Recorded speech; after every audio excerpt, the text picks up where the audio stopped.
scratching and crawling my way to wellness. I mean, it did not come easy or natural to me. The definition of moral distress is knowing what the right thing to do is, but for thousands of reasons, not being able to do it. Dr. Eileen O'Grady is a nurse practitioner, coach, and author helping people transform their well-being through coaching and retreats. Is that we can start to develop some residue where things just stay, they don't get resolved, and the next time an incident happens, we have this outsized reaction. It was doing something to my soul where it was stealing away the joy and the satisfaction. We are the CEO of our whole life. Like, we can decide where we put our energy. All of it starts with us. Yeah, always. Yeah. Right? Greetings and welcome to my new show, The Whispers of Wellness, where I talk about all things well-being. And oh my goodness, I have an amazing guest with me today, one of my experts today, and it's Dr. O'Grady. So welcome to the show. Thank you. Thank you. Glad to be here. Yeah, I'm so glad to have you. Well, Eileen, last time I had you on my other podcast of When the Moment Chooses You, and that one's still going. But since then, I've retired. I retired in July, and I retired with the intention to really go after the healthcare workers, the caregivers, because I saw a lot while I was within the system, and the nurses and the physicians and the whole care team are really struggling. And it's 2025. And so I wanted to have at least some conversations about what's going on. What is going on with our healthcare industry? So Eileen, why don't you tell us a little bit about yourself, and then we're going to dive into this conversation. Yeah, great. Thanks so much, Arlene.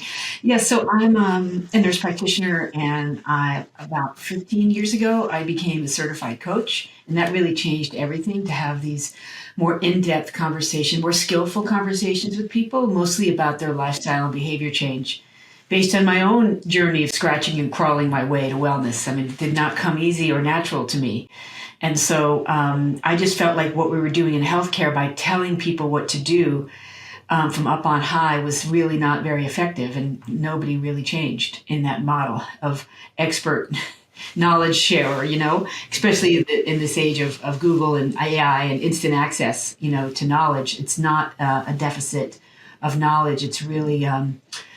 sometimes people just feel they don't have the capacity to change, or they don't have maybe the right information. They don't know themselves enough. They don't, so to me, the conversations I have now are much more like an excavation project. And in the coaching training, I was not allowed to tell anyone anything, like give any advice, which is a discipline for those of us in healthcare, and sort of pulling the answers out of the person is kind of the new model. So that's what I do right now. And I do go into organizations and help them discover, what does a culture of well-being look like here? So what I'm finding is what it doesn't work is cookie cutter. This kind of best practice model doesn't really work so much. And I guess what I see going on all over the country is, the kind of venture capital coming in, these huge organizations that are taking away autonomy for people and a sense of control, and becoming much more layered with bureaucracy and policies that may not make sense to a clinician on the ground. And so that is causing a lot of distress, where people, the definition of moral distress is knowing what the right thing to do is, but for thousands of reasons, not being able to do it, not being able to carry out what's needed in that moment.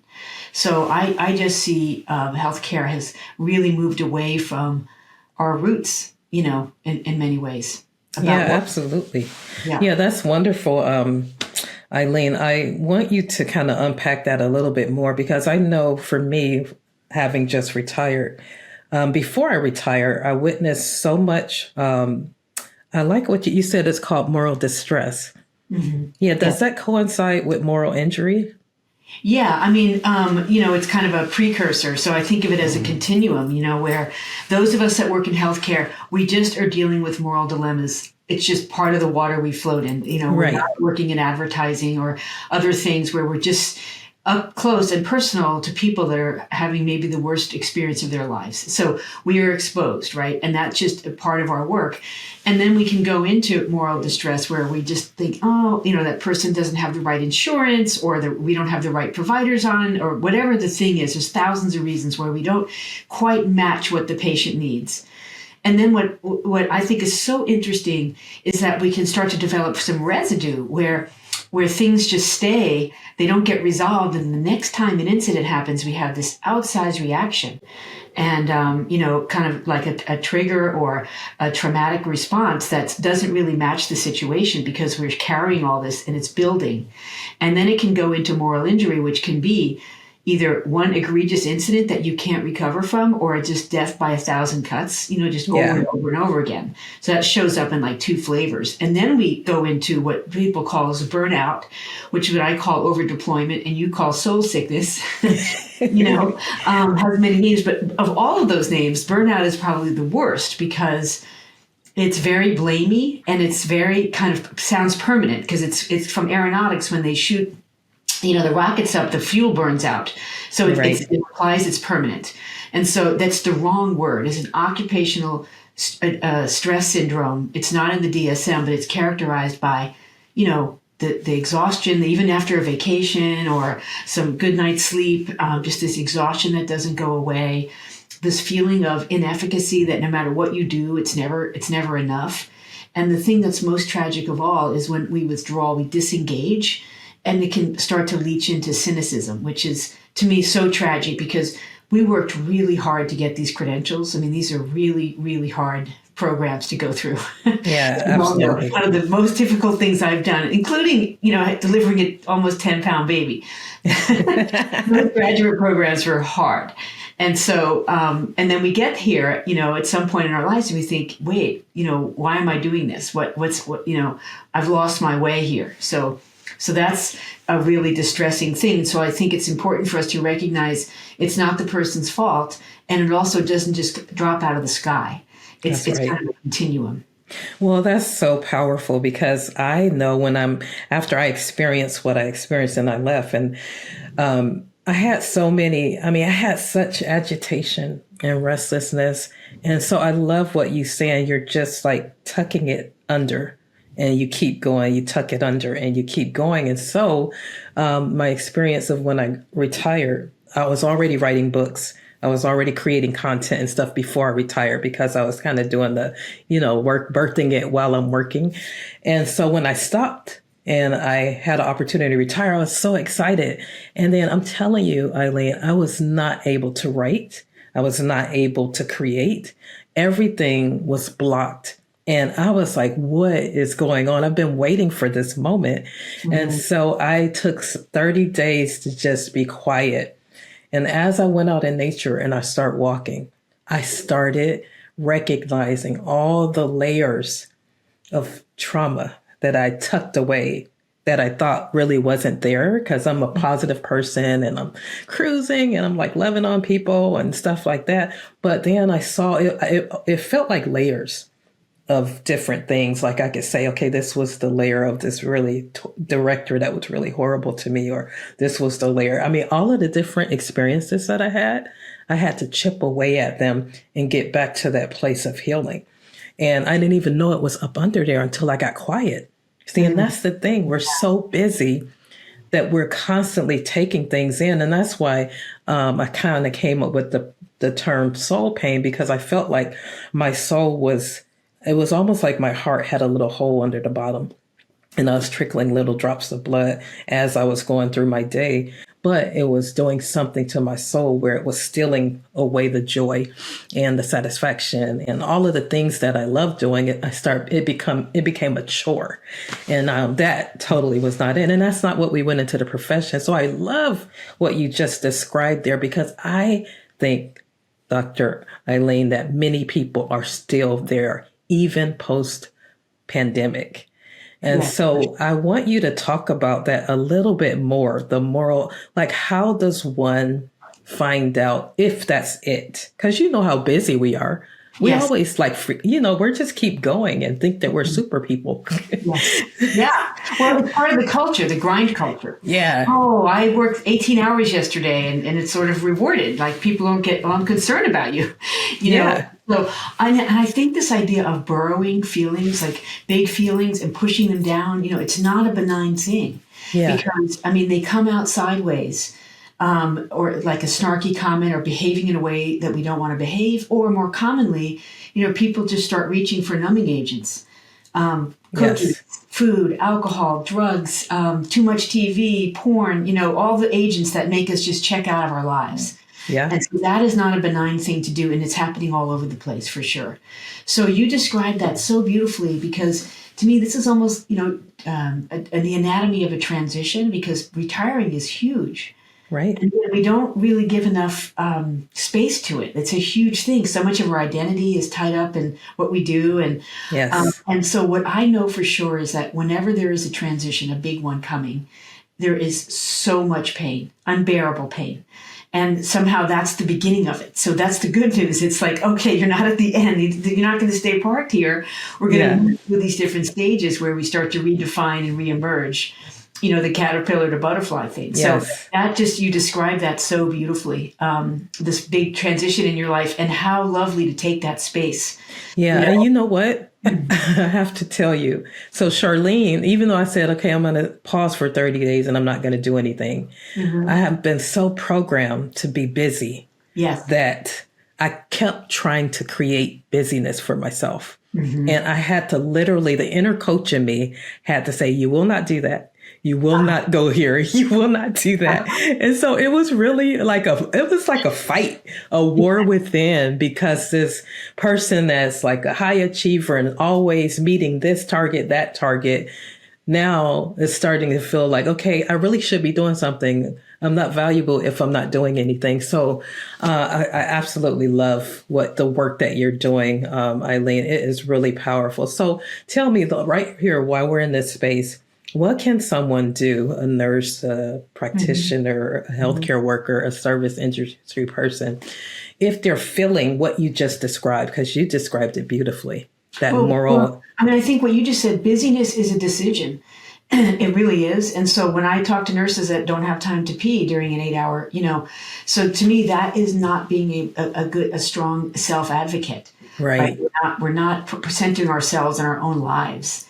And we're contorting and bending to put other people and things above our own basic human needs. So that is such a big problem in our profession. And with me, I'm still fighting it. Like the to-do list. How do you live without a to-do list? Our productivity is kind of linked to our self-worth. And once we start to edge away from that, what makes a good day? So what we do in healthcare, like I was just listening to Abraham Verghese talking about, the barber poles that has these red and white stripes? Yeah. They were that way. That's the symbol, because you would go there for treatment. They would just, either cut it out, or they would leeches or whatever they would do. There was never a diagnosis. There was just a treatment. And so what we do now in healthcare is, so those stripes symbolize blood, because you would go there to get whatever taken out. And so what we do now is we name things, and the naming is so important, like this term of moral resilience, that we are in a morally distressing environment, many of us, and we may not name it, but once we name it, like, why do I feel so uncomfortable? Why am I restless? And, once we put a name to it, that is the beginning of the healing from it. Yes. To start to name how we feel. And so I think we have to hold on to ourselves in these moments. So if we're starting to feel like burned out, why did I do this profession? I think I want to sell real estate. I mean, nothing wrong with that, but that is so tragic when people get all this training and then leave. Right. And something that unrelated, they don't build on, right? And so I think it's really naming what we're feeling and then holding on to our bedrock behaviors. What are those things that we need to do on the daily to keep us grounded, so that when these things come at us, we're not on fumes, that we actually have something on board to help us name what we're seeing and advocate for the situation or for ourselves, and making sure that we're not being destructive in our relationships with our peers, with our family members, our patients that we're taking care of. So to me, it's holding on to ourselves, that real self-awareness in the moment and extreme self-care. This work that we're doing is so difficult and so challenging and so exhausting. So you cannot short shrift this. This is the foundation, sleep, water, eating real food, having time with friends, rest, Yes. knowing what is a good day? What does that look like for you? And being super clear and unapologetic about it and not confusing it with selfishness, for sure. Yeah, that's absolutely beautiful. And you know what? I had to discover the power of saying no, Yeah. because you know how we just keep taking on things just to prove whatever. I had to finally, when I started saying no and I started being more true to me and aligning myself back to who I really was, that's when I really start getting a breakthrough. Because when I said no, it kind of gave me some power back. Like you said, we have a choice. We have a choice to take on another project, even though we can't really stack 10 things on top of the 20 that we're already doing. And Right. so that's pretty amazing. So why don't we do this? I would love for you to give advice to like a leader out here that's looking to elevate well-being. What would you say to them? Because I know you have some wonderful services. And first of all, you guys, Eileen did a workshop for us and it was so amazing. That's how I met her. And what I found interesting with your content, it was so relatable. It went like beyond just giving someone knowledge to actually me. It made me dig within myself a lot of the content that you shared. And I think that's what has been missing from a lot of the education. It gives you all of these things to do, but it never turns the finger back on the healthcare worker that really needs the help or needs insight or need strategy or, inspiration or whatever that may be. So tell us what you would advise. Yeah, well, it's not a massage chair in the break room. Like that's too simple. And so, what I would say is giving people autonomy. And so, Love just that. say you have trouble on your unit, and like people coming late, whatever it is, and I use liberating structures, which is a whole thing I can talk about or you can learn about, but it's I can't tell you what to do because I don't know your context. But what really matters is getting a small group of people together in a room to solve their own problem. And so you could get them together to solve whatever problem. What's a common problem, Charlene, that people face on a typical unit, at Kaiser when you were there? What's a common problem? A common problem is, honestly, like I'm kind of leaning it toward wellness. Many times I hear that I don't have time to actually care for a patient. I have too much to do, so I can't take the time to sit with the patient. I just do what I need to do and keep moving. Okay, right. So everyone's just so busy and over deployed and just trying to plug holes. And Yeah. I don't think that our job necessarily is to stand around with a fire hose. I mean, that's not the work that we do. Like it's relation based, right? Relationship. Yes. And so I would get that group together, 6 or 7 people, and just say, what can we do to solve this frenetic pace? What can we stop doing? What resources do we need? Like just to get the group to come up with 7 or 8 ideas and maybe pilot 1 or 2 of them. So you just get people to talk about what solutions they need. And it's not a raise. It's never really money. It might just be how we're working as a team, that maybe we pair up or we hire, we don't have as many nurses, we have assistants, whatever that might look like, and try things out and experiment, safe to fail experiments.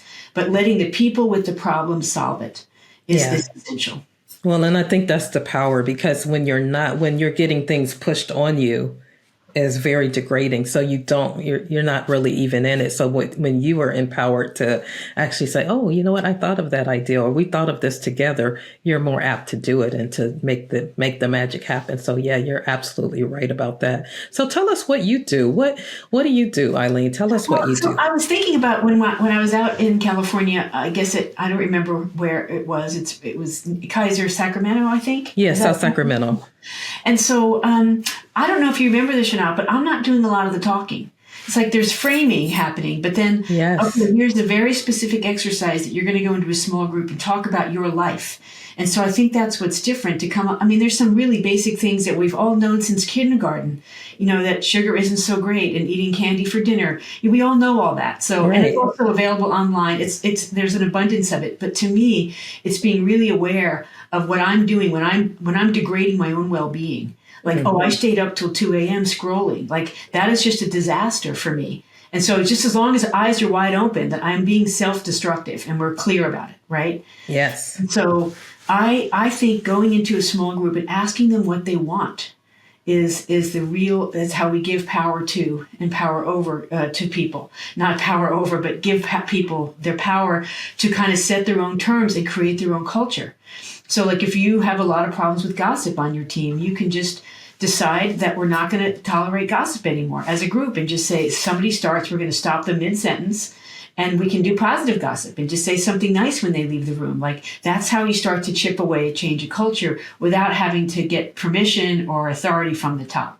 Yeah, absolutely. And how we conduct ourselves. And so if people say I'm too busy to eat lunch, well, that might just be bad planning. Or whatever we're doing, we just have to sit down and nourish our bodies. We cannot do this. This is the fast road to burnout. And then people leave the profession, right? Yeah. So we need to be able to take care of our bodily functions. And that's just got to be a non-negotiable. And we just do it. And we talk about it as a team. So we cover each other, something. Yes. There's a solution to every problem, I believe, even if the solution is to accept it. Yeah. Yeah, absolutely. So a couple more questions. What is your vision for the future for well-being? I mean, I know it's like a big question, but what would you like to see happen? Well, I'm sort of excited about functional medicine, and I have a functional medicine nurse practitioner that I go to. Awesome. And I just really specific, we don't just take supplements, but what are we supplementing, right? And I think the future is going to be very specific recommendations about, like we have them already for sleep. No one really follows them, but 7 to 9 hours a night. But about exercise, like very specific. So right now, many of us sort of just do everything, a little bit of everything, because we don't really know what to do. And I do believe that there's going to be much more specific recommendations. And I think there's so much interest in workplace well-being because we spend so much time at work. We spend, hours and hours, more than anywhere else in our lives, actually. Yeah. And so what can we do to make, actually, dare I say, make work more fun, Yes. Enjoy work. And so I think that's going to be the future because people will just walk with their feet in these toxic work environments. And they do. They don't stay when there's not a good culture in place. And there's real concern. Oh, this is your second 12-hour shift in a row. You must be, what can I do? How can I take care of you? Somebody noticing that we're on the raggedy edge. Yeah, exactly. Yeah. Well, and the 40-hour work week, I'll just say this too, it's just made up construct. And that probably doesn't work for most people, particularly women with children. Like, so why are we following all of that? So I'm seeing, we're seeing so much of this gig economy where people are just working and getting paid for the work that they do. And so work is very rarely really even keeled. It's very spiky. Yeah. And so maybe we want to just work differently, work according to the demand and not just the hours, Well, I would love for you to share about your book, Choosing Wellness. We're going to come back on, you guys, and unpack it all the way. But tell us some of the projects that you're working on.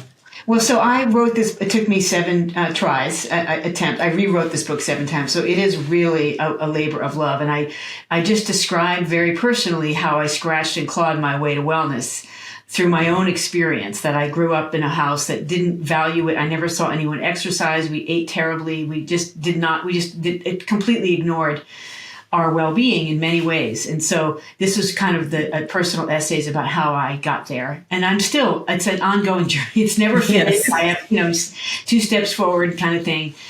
So I'm working on that. And then another book project with some colleagues on how to bring the care back in healthcare, which when we have that finished, again, we wrote that book as an academic tome about how relationships are at the center of healthcare.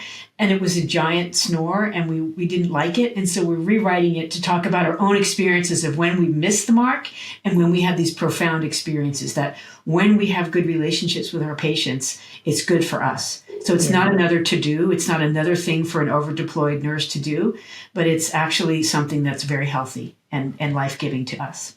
And then Yes. I have my yearly trips to Costa Rica.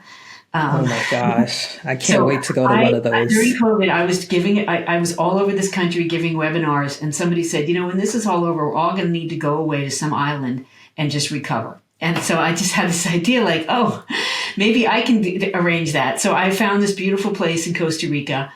And we do about 2 hours of seminars in the morning, and then we just go and play. And, we spend some time in solitude. That's kind of recommended. And we do all kinds of things. And once you get there, you don't have to worry about a single thing. Once you kind of land at the airport, everything's taken care of. So those people that have a lot of decision fatigue, this is perfect for them.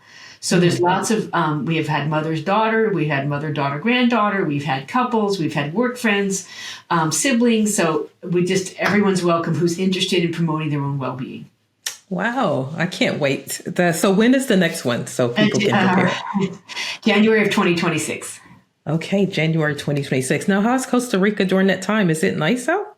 It's beautiful. Yeah. Oh my gosh. It's beautiful. And there's beautiful wildlife. It's wildly beautiful. Yeah. Well, awesome. Well, you have been super amazing. Is there anything else you want to talk about before I ask you the last question? Well, I just, I'm a huge fan of your work, Charlene. I love that. I didn't actually know that you had retired. It doesn't look like you retired, but that you've changed your work, whatever that is doing. But you've just always been such a light in the world. And I remember meeting you and just what a bright light you are. And thank you for doing this work is what I like to say. Yeah, well, I'm so, you were really an inspiration because when you came to our session at SALSAC, I was like, oh my God, I would love to be doing something similar to what she's doing. And you literally encouraged me, write the book, get somebody to help you to write the book. And I finally did. Okay, you got an editor. Okay. I finally did. So hopefully I'll see the baby come forth in March. That's when it should be coming out. So thank you for all of your encouragement and just the work. Can I just say, Charlene, I think we need to partner on something. We need to get to work together. Yes, sure. Let's do it. I'm totally open now. I'm feeling really so good. Just taking care of my well-being has been amazing because the hard decision to retire, first of all, it was extremely hard. But it was so necessary. My coach tells me, or he told me, you know what, Charlene, you keep hanging around the swimming pool when God has called you to the ocean and he wants the ocean to pour back into the pool. And so when he said that, it resonated so deeply because I'm trying to make things happen within this small space and where there's all of the world out there that could use the gift that I have on the inside of me. So I just finally just took the plunge, and it has been an amazing journey of growth and pain and joy and just all of the beautiful stuff together that make us who we are. So I love the work that you're doing. And I think that's why I'm so attracted to what you're doing. And I got to come to one of those retreats. You need to come to Costa Rica, but also how lucky we are to have your light fully shining, not dimmed in any way. Oh, thank you. You have such a bright light and we need, so keep carrying so on. Wonderful. Thank you. Thank you so much. That's so sweet. The last question, I would love to just a wisdom gem just for everybody out here. So I know I didn't ask you, but just give us a wisdom gem, especially that has to do with well-being, of course, or wellness for any human being out here listening to this podcast. Let me just pick one, Charlene. This is so hard. Okay, pick a couple. One would be maybe the overarching thing is we are the CEO of our whole life. We can decide where we put our energy. We're the only species that can do that. What am I going to focus on today? And there's a lot of noise out there. There's fires and wars and just terrible things going on. So what can I place my attention on today that regulates me, or I'm self-regulated? So that would be the first thing, is that we have to self-regulate. And if you're not good at that, you can get good at it, using habit science, that you can get good at it. But I think this idea that when you're distressed, there's obstacles, there's friction in your life, and to say, I am the CEO of my entire life. There's always something to do, even if the work is to accept it. I have to go and accept this addiction that this loved one has because I can't fix it. So my work is to accept it. There's always something to do as a CEO. Well, that's very powerful. Can you just unpack self-regulation just a little bit more? What Yeah. does that mean? I think each of us needs to have some bedrock behaviors in place that we are not fighting with. We're not in civil war about, we're not arguing about. And it's on a foundation of sleep, 7 to 9 hours a night, every night. The science is clear that we move our bodies regularly, that we can't just be sitting around all the time, that we eat real food that our grandmother would recognize is probably just a good guideline.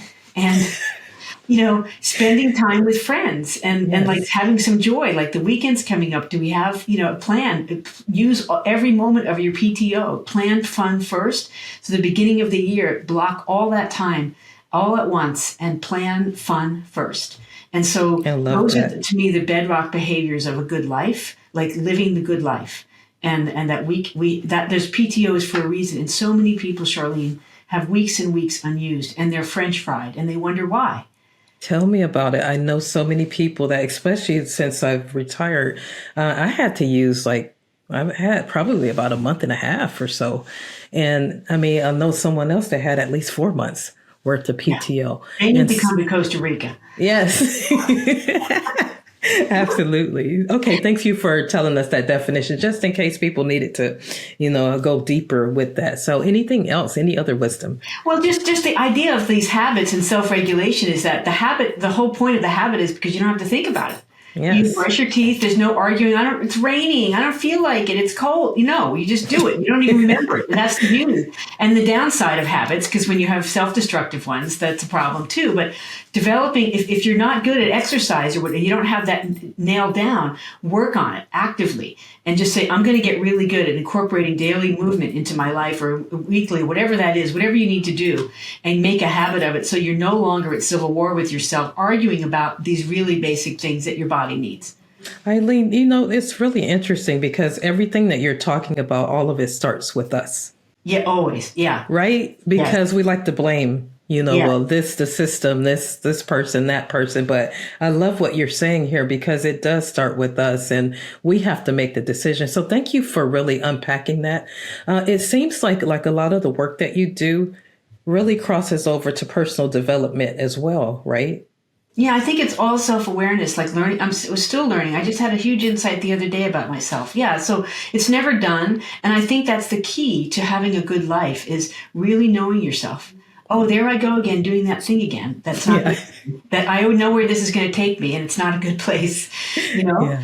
versus being a teenager who just, acts on impulse and doesn't Yeah. have that awareness, right? So that's the beauty of the modern elder is that we actually can develop some wisdom. That's the hope is that we don't just grow old, that we actually grow wise. Oh, that's wonderful. So beautiful. So tell us how we can get in touch with you and what do you have to offer for organizations? I would love for you to share your work. So, people have, had me come into their organization and say, we're described as a toxic workplace and we need to do some work and we want to have more fun at work. People are French fried, they're burned out. And so I love coming into these organizations and talking to the leadership about what the outcome is and setting up small group work, a little bit of framing, and let people talk about their lives and what would make it better. So those framing questions are really important. And it's EileenO'Grady.net, and I do individual coaching. I have a number of contracts with universities, doctoral students, leadership institutes, and an employee assistance program. So any nurse practitioner that works for one of these large organizations, if they're in distress, I'm on the phone coaching them within 24 hours of usually some incident that happens. So I have a lot of different projects happening. And so, but I'm open and I love doing this work and it energizes me entirely. So That is wonderful. Okay, so what's one thing that you do for yourself to take care of you? okay, so I just wrote about this in a blog. I exercise every day because I'm the kind of person that doesn't do things. If I do it 3 or 4 times a week, it'll fall off. It's easier for me because then I start the arguing with myself. Oh, maybe I'll do it tomorrow. So for me, I'm all in or all out. That's just how I am. So that's been something that I've just had to admit to myself that it doesn't work when I do this intermittent thing. I love That's it. what I do. And it's not always very intense at all. Well, thank you so much. You are such a bright, shining light in this world, and I'm so blessed to know you. So thank you for all that you do for humanity, and especially our healthcare workers. I know for sure I didn't forget you when you left, and I think that's the key. Your brand is what people say you are without your presence, and I think you are pretty amazing with the work you do and the heart that you do it in. So thank you for being who you are. And thank you for being on my show. I can't wait to see what you do, but we're going to do something together. Yes, we will. Yes, we will. Okay. Thanks for listening, guys. Thank you, everyone.